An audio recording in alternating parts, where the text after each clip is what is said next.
Sir, your daughter's name is already on that plaque. 2019 recipient.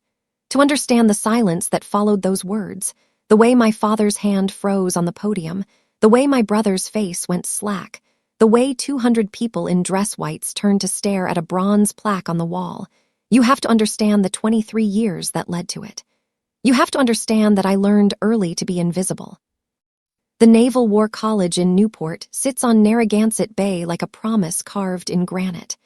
I had driven past it countless times growing up in Portsmouth, watching officers come and go in their crisp uniforms, never imagining I would one day walk those halls, never imagining my father would rather I didn't. But that came later. First came the phone calls. "Madeline, honey, your brother's getting promoted to commander," my mother's voice chirped on a Tuesday in March, bright with manufactured cheer. "We're having a little celebration dinner Friday. Can you make it?" I was in my apartment in Norfolk, staring at deployment orders for the Carl Vincent. 6 months in the Pacific, leaving in 2 weeks. I hadn't told them yet. "I'll try, Mom." "You'll try," the cheer dimmed. "Your father's Navy League ceremony is the following week. That one's important. I need you there." "I know, do you?" "Because last year you missed." "I was working." "You're always working, Madeline. I don't even know what you do anymore. Something with logistics." Logistics. That's what I had told them 6 years ago when I made captain and couldn't explain why a 37-year-old woman with a career they barely understood was suddenly commanding a destroyer. Easier to let them think I shuffled papers somewhere in the vast bureaucracy of the Navy than to explain that I had spent 3 years in the Arabian Gulf, that my ship had intercepted weapons shipments and tracked submarines, that admirals knew my name. Something like that. "Well, try to take time off for family. Your brother made time." My brother, Lieutenant Commander Jackson Pierce, golden child, Dad's clone in every way that mattered. He followed the path laid out for him with precision. Naval Academy, surface warfare, steady climb up the ranks. No detours, no surprises. The kind of career you could explain at dinner parties. I had taken a different route, Rocket Uri while Dad was deployed. He wanted me at Annapolis like Jackson, but I had chosen civilian college, naval training on the side, a compromise that felt like betrayal to him. Then I'd gone into surface warfare anyway, proving I could do what Jackson did, and he'd never forgiven me for doing it my way. "I'll be there," I told my mother. I made it to the dinner, barely. Flew in from Norfolk Thursday night, arriving at the restaurant in Portsmouth just as they were ordering appetizers. The place was called the River House. White tablecloths, water views, the kind of establishment where naval officers brought their families to celebrate promotions and retirements. "Madeline," my mother said, standing and enveloping me in a hug that smelled like Chanel and concern. "You look tired. Long week." She always looked tired. Jackson, from his seat at the head of the table. He grown a beard since I'd last seen him. Naval regulations be damned. Apparently, he had a staff job now where grooming standards were flexible. "How's the logistics game, sis?" "Thriving." My father nodded at me from across the table. Admiral Theodore Pierce, retired 3-star, whose rank still carried weight 15 years after leaving active duty. He consulted now, sat on boards, gave speeches. The Navy had been his identity for 40 years. Retirement hadn't changed that. "You're late," he said. "I'm here." Jackson's wife, Brittany, smiled at me with the kind of pity people reserve for distant relatives at funerals. "We were just talking about Jackson's new assignment. Tell her, honey, Pentagon." Jackson said, unable to hide pride from his voice. "Strategic planning. I start in August." "Congratulations." "Thanks, it's a stepping stone. Dad says if I play it right, I could have my own command by 40. I was 39. I'd had my first command at 36. The dinner proceeded with the familiar rhythm of family gatherings where everyone knows their role. Mom asked careful questions about my health, my apartment, whether I was seeing anyone. Jackson talked about the Pentagon, about the admiral who had requested him specifically, about the house they were buying in Arlington. Dad offered strategic advice, war stories, connections Jackson should cultivate. No one asked about my work. They never did anymore. Easier to ignore the vague career than to acknowledge they didn't understand it. "The Navy League ceremony next week," Dad said over dessert. "I'm receiving the Distinguished Service Award. Should be quite an event." "That's wonderful," I said. 200 people confirmed. The commandant sending a representative. Vice Admiral Boone will be there. You remember him, Jackson?" "Yes, sir, from the Abraham Lincoln. Good man. I should talk to him about my Pentagon assignment." "Will do," Dad said. His eyes flicked to me, then away. "You'll be there, Madeline?" "Yes." "Good, it's black tie." The invitation said family would be seated at the head table. He paused. "Try to look presentable." Brittany coughed into her napkin. Mom studied her wine glass. Jackson smirked. I finished my coffee and said nothing. The days before the ceremony passed in a blur of preparation I couldn't discuss. The Vincent deployment delayed by maintenance issues in San Diego. A classified briefing about Iranian fast boats in the Strait of Hormuz. A call from the commander of Naval Surface Forces asking my opinion on a tactical scenario that would appear in next year's training exercises. At night in my Norfolk apartment, I'd stare at my dress whites hanging in the closet. 4 rows of ribbons, gold surface warfare pin, captain's eagles on the collar. The uniform told a story my family had never bothered to read. I thought about wearing it to the ceremony, thought about the shock on their faces, the questions it would raise. Then I thought about my father's award, his moment, the attention that uniform would draw. It felt petty to overshadow him, felt small, so I packed a black dress instead. Friday afternoon, I drove to Newport. The ceremony was at the War College's Spruce Hall, a building I knew better than my family realized. I'd lectured there twice, once on maritime interdiction operations, once on leadership under pressure, but I'd never mentioned it at family dinners, never corrected them when they assumed my career was administrative drudgery. Easier to be underestimated than to fight for recognition I didn't need. I arrived early, parked in the visitor lot, and walked across the manicured grounds. Spring in Rhode Island meant daffodils, freshly cut grass, and the smell of the bay. Officers in dress uniforms moved between buildings. Some heading toward Spruce Hall, others toward the library. A few nodded at me as they passed, recognition I couldn't return without revealing more than I wanted. Inside Spruce Hall, the ceremony space was already filling. 200 chairs in neat rows, a stage with podium and Navy flags, tables along the sides displaying maritime artifacts and historical plaques. The walls were covered with photographs of past award recipients, brass nameplates beneath each one. I found my seat at the head table next to Jackson. Mom and Dad would sit on the other side, closest to the stage. Brittany was already there, checking her makeup in a compact mirror. "Nice dress," she said, looking at my simple black sheath. "Very understated."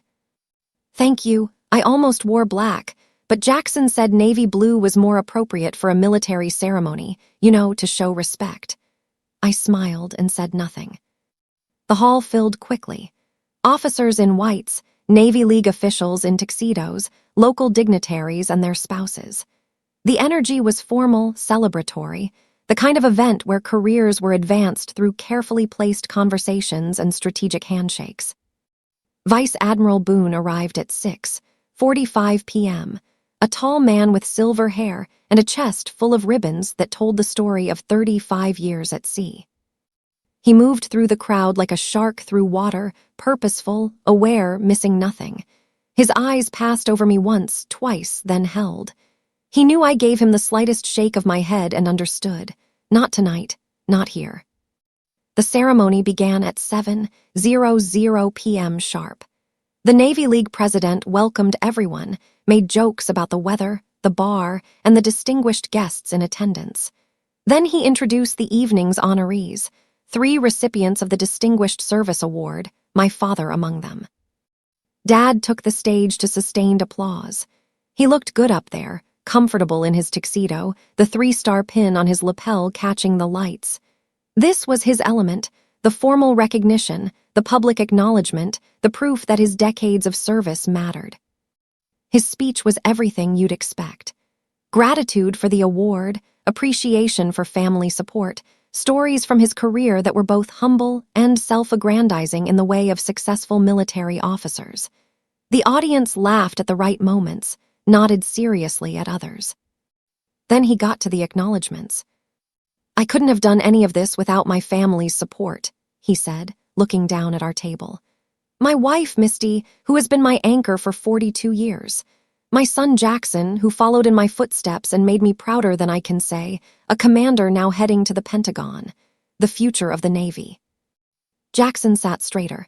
Brittany touched his arm, beaming. Dad's eyes moved to me, stopped. I watched him calculate, search for words, try to find something to say about the daughter whose career he'd never understood and had long since stopped asking about. "And my youngest," he said finally, "Madeline, who is here tonight." He gestured vaguely in my direction. The pause hung in the air like smoke. "Let's give them all a round of applause." The audience clapped politely. Jackson's smile was triumphant. Mom looked pained. I sat perfectly still, hands folded in my lap, face neutral. This was familiar. This was expected. This was 23 years of being the daughter who disappointed him by succeeding differently. Dad continued his speech, thanked the Navy League, and made closing remarks about service and sacrifice. More applause. He stepped down from the podium, accepting handshakes and congratulations as he made his way back to our table. "That was beautiful, Ted." Mom squeezed his hand. "Well done, Dad." Jackson stood to embrace him. I opened my mouth to add my own congratulations, something appropriate, something that would end this evening with dignity intact, when a voice called out from the back of the hall. "Excuse me, Admiral Scully." Everyone turned. A lieutenant commander I didn't recognize was standing near the far wall next to the display of historical plaques. Young, maybe 30, clearly uncomfortable interrupting. "Sir," he said louder now, "I apologize for the interruption, but your daughter's name is already on that plaque. 2019 recipient." The hall went silent. Not the polite silence of an audience waiting for a speaker, but the shocked silence of a record scratch. Of the moment before a car accident, of reality breaking. "What?" Dad's voice was sharp. The lieutenant commander pointed at the wall, the Distinguished Service Award plaque. "Captain Madeline Pierce, 2019.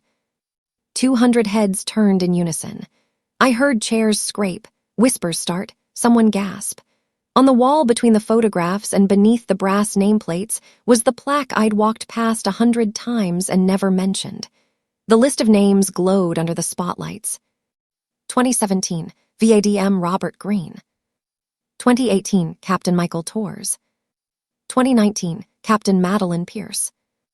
2020, RADM Jennifer Walsh. My father stared at the wall, then at me.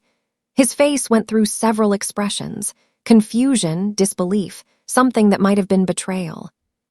"Captain," he said. Jackson stood up so fast his chair tipped backward. "That's impossible." But Vice Admiral Boone was already moving toward our table, his dress shoes clicking on the hardwood floor. He stopped beside me, his face carrying the weight of someone who tried to prevent exactly this moment, and failed. "Admiral Pierce," he said to my father, "I believe there's been some confusion about your daughter's service record." Her dad couldn't finish the sentence. "Captain Madeline Pierce," Boone's voice carried across the silent hall. "Commanding Officer, USS Winston Churchill. Previously, Commanding Officer, USS Porter. 2 deployments to 5th Fleet, 1 to 7th. Navy Cross nomination for actions off the coast of Yemen in 2018.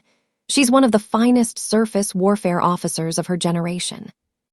Mom's hand was over her mouth. Brittany had gone pale. Jackson was staring at me like I'd grown a second head. "You commanded a destroyer." Dad's voice was barely a whisper. I looked at him, really looked at him, for the first time in years. Saw the man who'd wanted me to follow his exact path and couldn't respect any other. Saw the father who'd spent 23 years not asking questions because he was afraid of the answers. "Yes," I said. "Why didn't you tell me?" "I did 6 years ago when I made captain. You said, 'That's nice, honey,' and asked Jackson about his new duty station."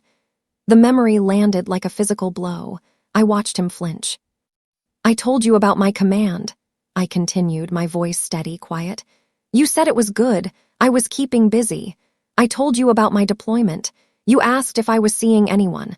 I stopped telling you things because you stopped listening. Madeline, Mom started. I'm not angry, I said, and meant it. I stopped being angry years ago. I just got tired of fighting for space in conversations that had already decided who I was. Jackson found his voice. You let us think. I let you think whatever you wanted to think. It was easier than correcting you every time you assumed I was filing paperwork somewhere.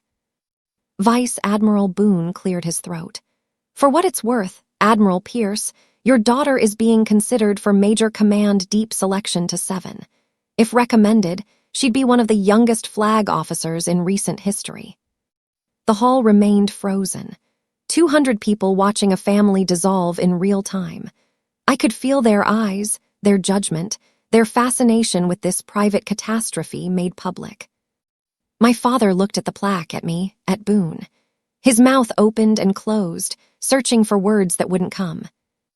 Finally, he said, I didn't know. No, I agreed. You didn't.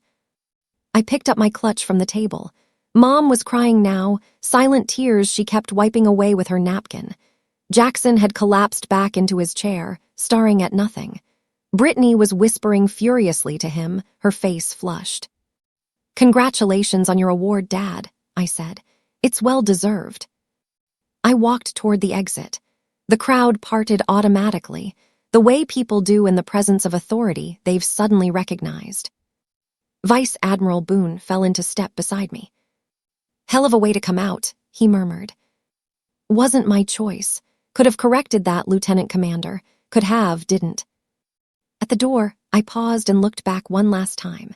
My father still stood at the head table, the Distinguished Service Award in his hands, staring at the plaque on the wall that proved his daughter had earned the same recognition 4 years before him. Jackson was on his feet now, gesturing angrily at something, probably me. Mom had her arms around Dad's shoulders. Brittany was already on her phone, spreading this story through whatever social networks naval officers' wives maintained. The scene looked like a family portrait, and shattered assumptions all at once. I pushed through the doors into the cool Newport evening. Behind me, I heard the ceremony resuming. The Navy League president was trying to restore order. Someone laughed nervously. In the parking lot, my phone buzzed. A text from the commander of Naval Surface Forces. Heard there was excitement at the War College tonight. You okay? Word traveled fast in the Navy. Fine, I typed back. Long overdue conversation. Your father's a good man, old school. I know, give him time. I drove back to Norfolk in the dark. The road ahead illuminated by headlights. The road behind disappearing into memory. At 2 a.m., somewhere on I-95 in Connecticut, my phone rang. Mom. I let it go to voicemail. She called again at 3:00 a.m., again at 4:00 a.m., finally at 5:00 a.m., I answered. Madeline, her voice said, we need to talk. Okay, your father is. He's devastated. He didn't know. He truly didn't know. I believe that. Why didn't you tell us? Really? Tell us, make us listen. I pulled into a rest stop, turned off the engine, and watched the sun start to rise over the highway.